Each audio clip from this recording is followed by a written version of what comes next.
Mbak Vena ini kan udah cukup lama nih sendiri. Apa sih yang akhirnya membuat Mbak Vena akhirnya menerima yakin dengan Mas Ferry? Mungkin ada nilai plus atau nilai plus yang nggak ditemuin di orang lain yang mungkin sebelumnya pernah deketin Mbak Vena itu seperti itu. Iya, jadi selama 8 tahun sendiri otomatis kan aku banyak ya minta kepada Allah. Memang nomor satu yang aku minta bukan kayaknya sih, kan semua sesuai doa ya. Yang aku minta selalu sama Allah, ya Allah, saya pengen banget kalau nanti dikasih jodoh adalah orang yang bisa menjadi imam bagi semua sholat-sholat saya dan anak-anak saya, bisa membawa kebaikan keluarga kecil ini baik dari segi agama, dunia, dan akhirat. Itu nomor satu. Kedua, orang yang benar-benar bisa mempunyai akhlak yang baik, hati yang baik. Kalau rezeki ya insya Allah saya juga dulu kan menikah juga sama-sama dari nol. Tapi yang harus saya perbaiki ke depannya adalah kalaupun menikah lagi, misalkan jodohnya sama Abi, ya dia dan saya harus melibatkan Allah dalam setiap aspek perkawinan. Itu sih yang membuat saya ngelihat pada saat Abi pertama kali menyatakan, saya juga tolak waktu itu. Tapi besoknya saya ngelihat kalau pada saat sholat azan, dia ngajakin saya sholat dan kita sholat berjamaah.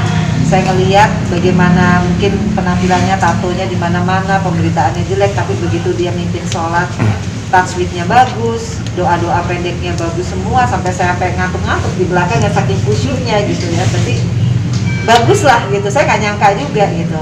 Tapi yang paling bikin saya luluh adalah bagaimana Abi bisa deket sama Fania, karena Fania itu orang paling susah.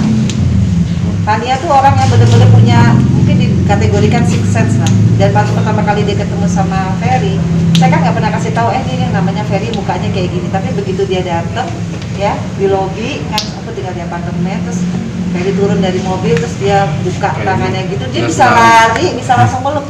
Padahal tahu dari mana dia yang mau ngajak pergi yang ini gitu kan.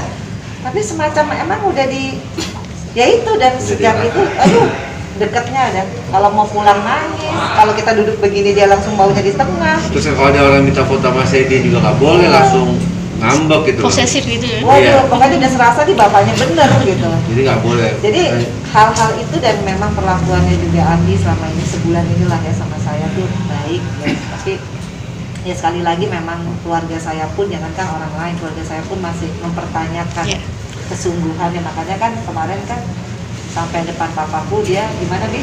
Ya itulah, saya berjanji. Tapi berjanji bukan sama manusia aja, bukan sama kedua orang tuanya dan ada ibu saya juga waktu itu. Saya berjanji sama Allah. Karena kalau kita berjanji mengucap suatu sumpah dengan nama Allah itu bukan yang main-main gitu. Karena dalam Islam itu ada di surat Al-Maidah ayat 89, saya tahu. Jadi bukan sesuatu yang saya bisa permainkan. Dan saya datang dengan niat yang baik, insya Allah segala sesuatu dengan niat yang baik pasti Allah akan bukakan jalan. Dan memang berasa banget sama saya, sama kita berdua, jalan itu terbuka untuk menuju satu kebaikan. Seperti tadi Mbak Vena bilang, semua kaget dengan kenapa Mbak Vena milih Mas Ferry. Artinya publik pun juga kan publik. Kagetnya kenapa bisa posting selama 8 Iya. tahun saya mana pernah Yes. memposting. Padahal mungkin saya dekat sama siapa, tapi saya nggak merasa harus memposting itu. Jadi semua kaget lah. Dan saya nggak pernah nanya lagi sama mama saya, sama papa saya, sama keluarga. Ya karena saya merasa happy aja. Tapi yang saya selalu yakin adalah kok hati ini seperti dibukakan sama Allah. Saya kan punya insting ya, 8 tahun menjadi single mom itu insting saya jalan banget. Saya orang paling logis, makanya saya bilang, Bi, kalau menikahi saya bukan saya materialistis ya, tapi kita harus punya tanggung jawab, khususnya Abi. Ya harus ada rumah, makanya banyak teman saya bilang, lu siap downgrade? Oh ya siap. Yang paling penting kan tidak seperti bagaimana ya standarnya, yang nyaman rumahnya atau apa. Artinya ya saya harus konsekuen juga dengan pilihan saya. Tapi makanya saya bilang kan, saya kasih Abi waktu 1 tahun maksimal, bisa memulai semua dari nol sih memang ya. Tapi ya kalau itu hitungan manusia pasti pusing lah. Tapi kan Abi punya keyakinan sendiri kan, Gimana Mas? Saya selalu bilang gini, kalau kita berpikir sebagai manusia nggak logik lah. Ya, Tapi saya punya keyakinan karena saya nggak punya kekuatan apa-apa, saya kekuatan Allah yang saya andalkan. Jadi saya tidak berharap kepada makhluk, tapi saya berharap kepada Allah. Dan saya selalu bermunajat di setiap ibadah saya, dan saya juga selalu bilang kepada saya tidak mau pusingkan omongan orang, gitu. Karena Allah sendiri menutupi aib umatnya.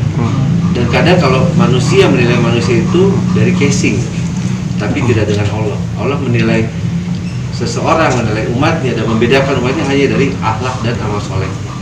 Gitu. Kita tidak bisa menjudge orang dari casing. Oh, itu orang pasti begini. Nggak bisa, belum tentu. Orang itu siapa tahu lebih baik di mata Allah daripada kita yang membicarakan. Kan manusia itu hanya bisa membicarakan kekurangan dan keburukan orang lain, tapi tidak bisa membicarakan keburukan dan kekurangan yang ada dalam dirinya sendiri.